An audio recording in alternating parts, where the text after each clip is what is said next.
आज सामूहिक गुरुचरित्र पारायणाचा 5वा दिवस. आज घरातले सगळे कामं आवरले आणि केंद्राकडे निघाले.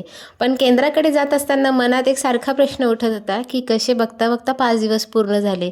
महाराजांच्या चरणी सेवा घडली आपल्याकडून, अनन्यसाधारण पुण्य आणि मनाला शांती मिळाली. रोज घरातले कामं, डिप्रेशन, विचार, मुलाला डब्याला काय द्यायचं, शाळेत पाठवायचं, घरातले कामं पडले, असे सगळे विचारांमध्ये आपण अडकलेलो असतो. पण पारायण दरम्यान काळामध्ये मनात सारखे पॉझिटिव्ह विचार, पटकन आवरायचं आहे, केंद्रात पोहोचायचं आहे, पारायणाला बसलो, असे सगळे पॉझिटिव्ह विचार असतात. बघता बघता 5 दिवस तर निघून गेले. आता 2 दिवसानंतर परत आपलं रोजची दिनचर्या चालू होणार. रोजच्या कामामध्ये गुंतवून पडणार आपण, सारखे मनातले तेच विचार येणार. पण हे 5 दिवस इतके छान गेले. महाराजांच्या चरणी सेवा घडली.